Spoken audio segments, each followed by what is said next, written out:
Hi, Paul Turley for another edition of Azure Every Day. And today I want to talk to you about storage. Storage. Storage is what brings us together today. As we think about the architecture of the modern data warehouse, that can come in a few different forms. It could be a relational warehouse, which is stored as a traditional star or snowflake schema, or it could be a hub and spoke model or a data vault model where we're storing a lot of data in one of these different schemas, and then we can derive data marts from the larger data warehouse for reporting and analytics. Or it could be a data lake using cloud-based, more modern storage mechanisms that serve as a trusted data repository. However, if we're not careful, a data lake can also be a data junkyard or a data swamp. So let's look at the modern Microsoft Data Warehouse platform. Over on the left side, we have the simplest form, or what we call the low or no-code business analytics solution, using the Power BI platform where we actually store data using data flows and the common data model, which actually stores data in the Azure Data Lake Storage Gen 2. Moving toward the right, you can see that we can use transformation tools and orchestration tools like Azure Data Factory, Azure Data Bricks, and then we can actually store that data in Azure SQL Database or Azure SQL Data Warehouse. And then for compute and analytics, Azure Machine Learning and other services like cognitive services that are available in the cloud. This is all in addition to raw data that we would ingest and stage and potentially archive. All of this involves storage, so why choose to use cloud-based storage instead of traditional on-prem physical storage devices? Well, cloud storage can be less expensive and much easier and more reliable. So let's take a look at some options. The least expensive storage option within Azure is actually Azure Data Lake Storage with locally redundant storage. That means that your data is actually stored in two different places, and if there were a failure, then we could roll over to that locally redundant storage.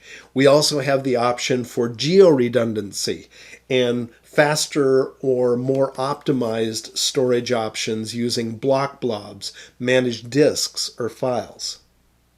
Now let's just do some quick math to figure out how cost-effective cloud-based storage really is. Let's say that I have a terabyte of data that I just need to archive and store offline. Now, I can run down to Costco or on Amazon. I can buy an inexpensive consumer-grade 1 terabyte external disk for about $50. So that's pretty cheap. So let's take a look at that $50 disk drive.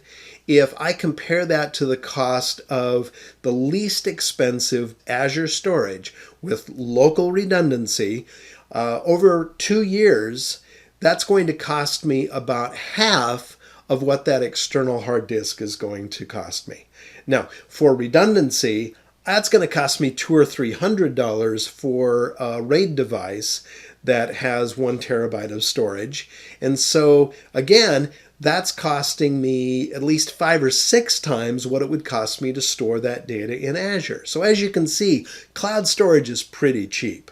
Azure storage concepts start with Azure Data Lake Gen 1. Now, Gen 1 was actually based on the Hadoop file system. So going back a few years, when big data was new, Microsoft chose to build their data lake technology on top of Hadoop, which was a distributed file system which allowed very efficient storage for text-based data. As we move forward, Azure Data Lake Gen 2 is based on blob storage, which is much more flexible and can be faster.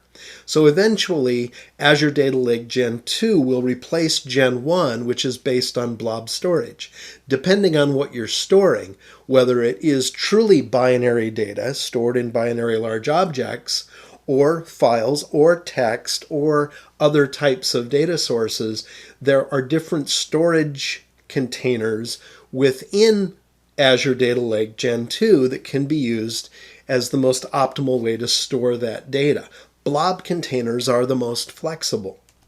You also have different scale and performance options, which include premium or high throughput. It's going to be a little more expensive. For most workloads, we can use what's called hot storage. For the most economical sources where we're not so concerned about performance, you can use cool storage. And then when you just need to archive data that we only need to get to occasionally or on demand, you can also use the cheaper archive option for backups and offline storage. Related but on a different topic, data transformation options include Azure Data Factory and Logic Apps. Azure Data Factory actually encompasses a number of different transformation tools, which include SSIS. You can now lift and shift existing SSIS packages into the cloud incorporated with Azure Data Factory. Also Databricks, which is based on Apache Spark and big data technologies adopted by Microsoft. And now we will actually have the ability to use Power Query within Azure Data Factory, which was just recently announced and will be available within the next few months.